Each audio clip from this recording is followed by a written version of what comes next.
بسم الله الرحمن الرحيم. بسم الله الرحمن الرحيم. مخارج چل رہے ہیں ہمارے گزشتہ جو مخارج گزر چکے ہیں ان کو ایک بندہ پھر عرض کر رہا تاکہ غلط فہمی نہ ہو کسی کو الفاظ کے اندر ادائیگی نہیں. نمبر 1 جوف دہن منہ کے اندر کا خالی حصہ، اس سے حروف مدہ ادا ہوتے ہیں، الف واو یا، جیسے بابو بی. نمبر 2 اقصی حلق، پھر اس کا ترجمہ حلق کا وہ حصہ جو سینے کی طرف ہے اس سے حمزہ اور ہا ادا ہوتے ہیں. یہی الفاظ یاد کرنے ہیں، تبدیل نہیں کرنے ہیں. نمبر بولتے جائیں 3 وسط حلق، حلق کے درمیان والے حصے سے عین بولیں گے اور ہا ادا. ادنی حلق، حلق کا وہ حصہ جو منہ کی طرف ہے اس سے غین اور خا ادا ہوتے ہیں، ان کو حروف حلقی کہتے ہیں. زبان کی جڑ جو کوے کے قریب ہے، جب اوپر تالو سے لگے تو قوف ادا ہوتا ہے. زبان کی جڑ کوے سے ذرا نیچے منہ کی طرف ہٹ کر جب اوپر تالو سے لگے تو پھر کاف ادا ہوتا ہے.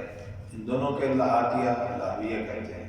زبان کا درمیان جب بالمقابل اوپر کے تالو سے لگے تو جیم شین اور یا ادا ہوتے ہیں، ان کو شجریہ کہتے ہیں. زبان کی کروٹ یعنی حافظ ایسا، زبان کی کروٹ جب اوپر کی داڑھوں کی جڑ سے لگے تو اس سے مود ادا ہوتا ہے، اس کو حافیہ کہتے ہیں.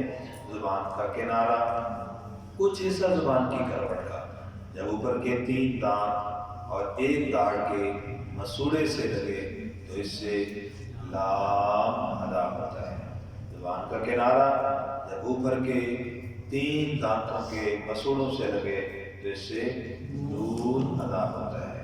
زبان کا کنارہ جب اوپر کے 2 دانتوں کے مسوڑوں سے لگے اور زبان کی پشت، یہ ساری پشت ہے لیکن یہ والا حصہ زبان کی پشت اوپر تالو سے لگے تو اس سے او ادا ہوتا ہے، او ادا ہوتا ہے.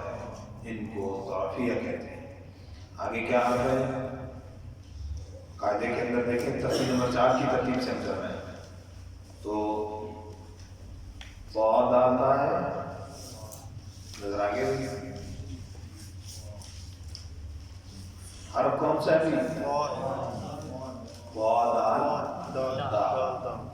دیکھیے مخرج اس کا نمبر کیا ہے بھائی؟ مخرج کا 12.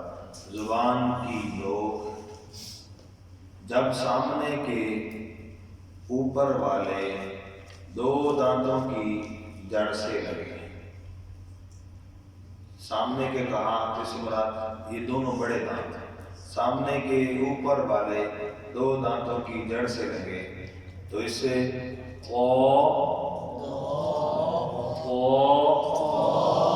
دال تا ادا ہوتے ہیں، ان کو نتیجہ کہتے ہیں. آگے جی کون سا حرف ہے؟ صاد. جی زبان کی نوک دیکھیے گا ذرا توجہ سے. زبان کی نوک جب سامنے کے اوپر اور نیچے والے، یہ ہم نے اوپر والے بنا لیے، اس کو ہم نے تصور کر لیا نیچے، ٹھیک ہے. زبان کی نوک جب سامنے کے اوپر اور نیچے والے دونوں دانتوں کے درمیان میں آئے تو صاد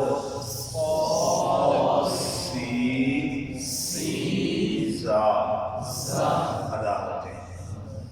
تو یہ دونوں دانت بند ہوتے ہیں اوپر اور نیچے.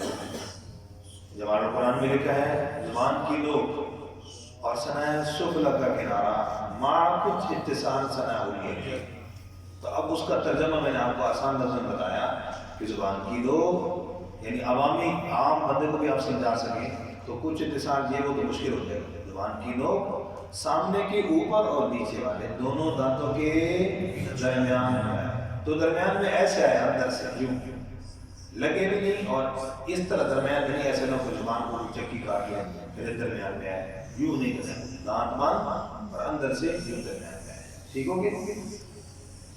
ان کو کیا کہتے ہیں؟ سفیدیہ. اس کے بعد کیا ہے جی؟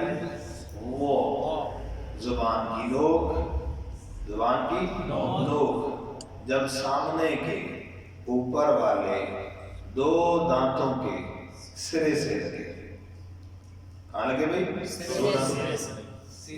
اب تحقیقی طور پر جو بڑی کتابوں میں بات لکھی ہے وہ یہ ہے کہ دو دانتوں کا جو سرا اور کنارہ یا نوک بتائی گئی وہ اندر کے کنارے ہیں.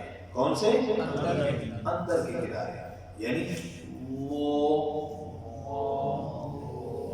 اندر کے کنارے. ٹھیک ہے, لیکن اب چونکہ عموماً اس میں غلطی ہو جاتی ہے, اندر کی طرف جب زبان لگتی ہے تو اس وقت تا کی بجائے سین کی آواز آ جاتی ہے. تو اس لیے اساتذہ اس پر مشق کرواتے ہوئے بچوں کو کہتے ہیں بیٹا زبان باہر نکالنا. تو اصل جو عمدہ دہلی میں زبان باہر نکالنا نہیں ہے, لیکن عموماً بچے کو اسی طریقے سے ادا کرواتے ہیں کہ بیٹا زبان نکال کے, تاکہ زبان نظر آئے. زبان اگر اندر رہے گی تو سین کی آواز اس کے اندر آ جائے گی تاکہ. ٹھیک ہے جی. زبان کی لوگ سامنے کے اوپر والے دو دانتوں کے سرے سے, دو دانتوں کے سرے سے نوک سے لگے تو کیا ادا ہوگا؟ وہ بولیں گے موٹا لگا, وہ لال تا ادا ہوتے ہیں. ان کو کیا کہتے ہیں؟ لتویہ. نرم حروف بھی کہے جاتے ہیں. جی آگے کیا ہے بھائی؟ فا. جب سامنے کے اوپر والے دو دانت نیچے والے ہونٹ کے درمیان میں لگیں.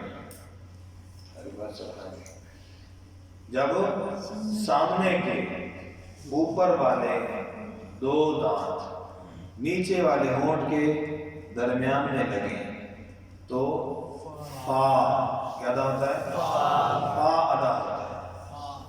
کیا ادا ہوتا ہے جی؟ فا ادا ہوتا ہے. سمجھ آ گئی بات؟ کیا ادا ہوتا ہے بھائی؟ فا. آگے جی مخرج نمبر 16. مخرج نمبر 16 کیا ہے بھائی؟ جس میں مخرج نمبر 16 کے اندر 3 حرفوں کو 3 درجوں میں علیحدہ علیحدہ تقسیم کیا گیا ہے. ٹھیک ہے, کیسے ہے؟ نمبر 1 اب ہم لگائیں گے اس مخرج نمبر 16 کے اندر. پھر نمبر 1 ہونٹوں کو نا تمام گول کرنے سے واو ادا ہوتا ہے. کیا ادا ہوتا ہے بیٹا؟ واو. ٹھیک ہے جی, یوں لکھیں گے. نمبر 2 ہونٹوں کے تری والے حصے کو, یہ جو اندر گرا اس کو باہری کہتے ہیں, تری والے حصے کو ملانے سے با کیا؟ با ادا ہوتا ہے. تو اب دیکھیے با جو ہے اس کا مخرج کیا ہے؟ ایسے بیٹھے ہیں آرام سے. با با یہ اس کا مخرج ہے. اس میں ایسا نہیں کرنا, با با یوں نہیں کرنا, بالکل زور نہیں کرنا. سمجھ آ گیا؟ آگے ہونٹوں کے نمبر 3 ہونٹوں کے خشکی والے حصے کو ملانے سے میم ادا ہوتا ہے. کیا ادا ہوتا ہے؟ میم. اب اس کو بھی سمجھنا ہے میم کیسے ادا ہوتا ہے. جیسے با کے اندر بالکل آپ نے ایسے وہیں سے کھول دیا, میم کے اندر یہ تھوڑا سا اشارہ کرنا. یہ با کیسے پڑھا؟ با. اور میم کیسے کرنا ہے؟ یہ ہونٹ باندھتے یوں کریں گے, بس تھوڑا سا دباؤ آئے گا. تو بات تو یہاں سے زیادہ دباؤ کرو گے, یوں کر لیتے ہیں. دیکھو با میم, اتنا سا دباؤ معمولی سا ہے.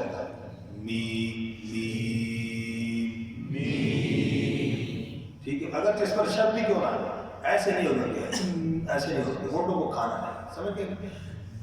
تو یہ فا واو با میم یہ کتنے ہو گئے؟ 4. ان کو حروف شفیہ کہتے ہیں. آخری مخرج نمبر 17 خیشوم، ناک کا بانسا، ناک کا بانسا، اس سے غنہ ادا ہوتا ہے، اس سے غنہ ادا ہوتا ہے. تو اب غنہ مخارج کے اندر اس کو بیان کر دیا، حالانکہ غنہ تو صفت ہے. کیا ہے بھائی؟ غنہ کیا ہے؟ صفت ہے.